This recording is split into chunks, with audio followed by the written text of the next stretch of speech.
L'actualité algérienne est une nouvelle fois sous tension. Entre la grâce présidentielle accordée à l'historien controversé Mohamed Amin Belguite et la proclamation inédite de l'indépendance de la Kabylie, le pouvoir se retrouve confronté à des questions sensibles d'identité, d'unité nationale et d'autodétermination.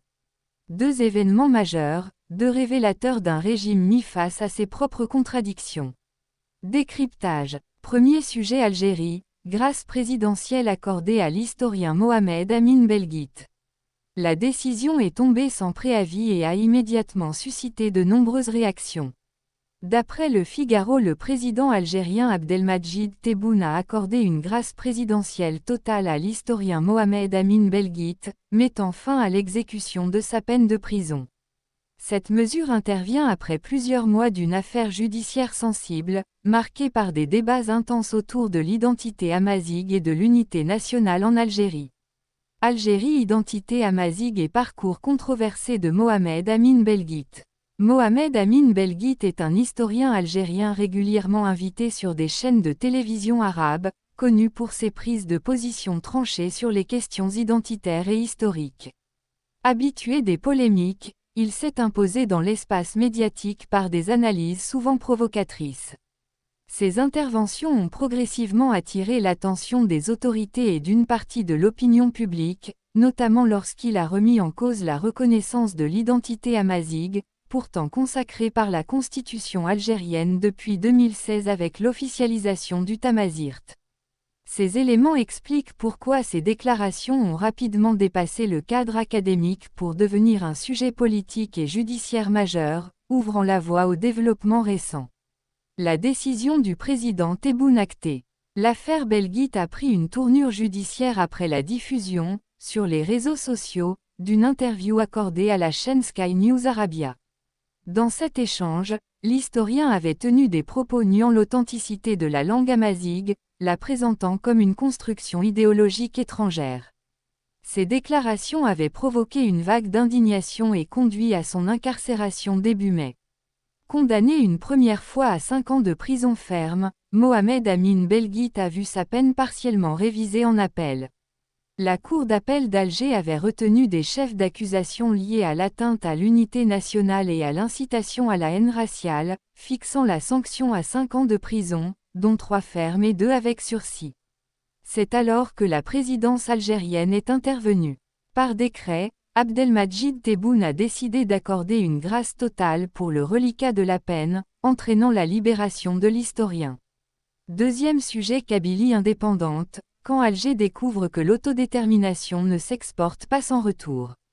Moins de 24 heures après la proclamation de l'indépendance de la République fédérale de Kabylie, la diplomatie algérienne s'est astreinte à la publication d'une clarification constitutionnelle aussi précipitée qu'édifiante. Sous couvert de droit international et de solidarité avec les peuples, le régime d'Alger a surtout livré un aveu. En Algérie, l'autodétermination est un principe à géométrie variable, strictement réservé aux causes extérieures, et toujours pensé à l'aune d'une obsession marocaine devenue boussole politique, et même constitutionnelle. Et finalement l'arroseur arrosé. Et rarement l'expression n'aura été aussi littérale. Moins de 24 heures après la proclamation solennelle de l'indépendance de la République fédérale de Kabylie, le ministère algérien des Affaires étrangères, dans un réflexe pavlovien devenu une marque de fabrique, s'est cru obligé de clarifier une évidence. Comprendre, expliquer au monde que ce qui vaut pour les autres ne vaudra jamais pour l'Algérie. Faites ce que je dis, surtout pas ce que je fais. Officiellement, il s'agit de préciser que l'article 32 de la Constitution algérienne, celui qui proclame la solidarité de l'Algérie avec tous les peuples qui luttent pour le droit à l'autodétermination, ne s'applique surtout pas aux Algériens eux-mêmes. Faisant sienne ce qu'elle dit être une position du Parlement algérien, la diplomatie voisine affirme sans trembler que cette solidarité est, spécifiquement et fondamentalement orientée, vers le soutien du droit du peuple sahraoui à l'autodétermination, et qu'elle ne s'applique en aucun cas à la situation intérieure algérienne. Autrement dit, l'autodétermination, oui, mais à l'export. À usage externe exclusivement. Interdite de séjour à l'intérieur des frontières nationales. Une conception de principe universel à géométrie variable, qui ferait rougir les manuels de droit constitutionnel. Le communiqué est surtout un aveu de peur panique. Un texte précipité, brouillon, truffé de justifications qui sonnent faux, et surtout imbibé jusqu'à la lie d'une haine obsessionnelle du Maroc. Il suffit de parcourir le document pour constater que le mot « Maroc » y est invoqué comme une incantation. Territoires occupés par le Royaume du Maroc, occupation marocaine du Sahara occidental, lutte contre l'occupation marocaine. Le Maroc est cité, récité, martelé comme si Alger avait besoin de se rassurer en pointant sans cesse son voisin pour ne pas regarder la fissure qui s'ouvre sous ses propres pieds.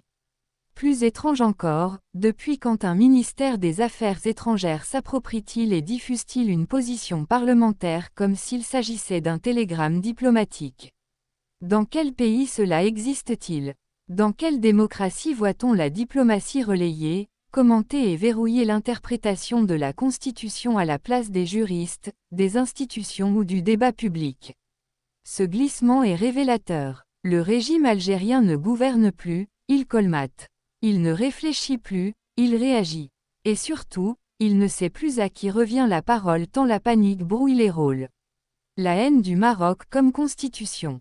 Ce texte abracadabrant trahit surtout l'errance d'un régime pris de court par un événement qu'il croyait impossible, la proclamation effective, publique, internationale de l'indépendance de la Kabylie.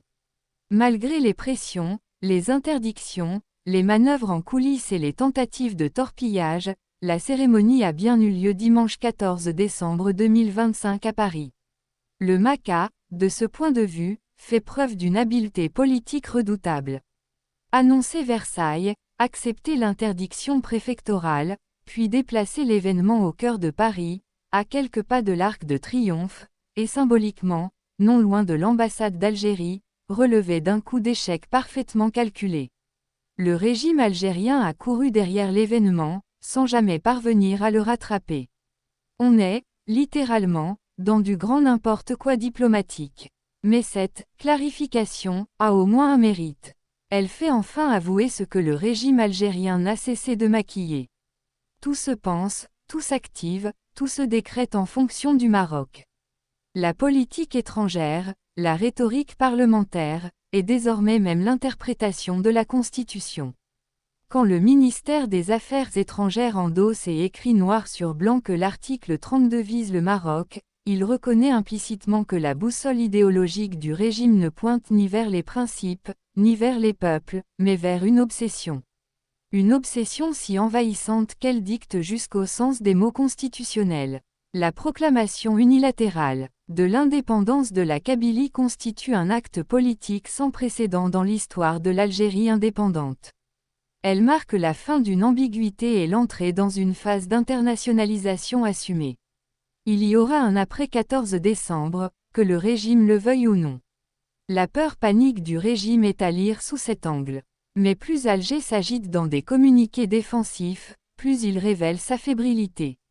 En voulant éteindre l'incendie kabyle avec la vieille rhétorique anti-marocaine, la diplomatie algérienne n'a fait qu'une chose, confirmer qu'elle est désormais prisonnière de ses propres contradictions.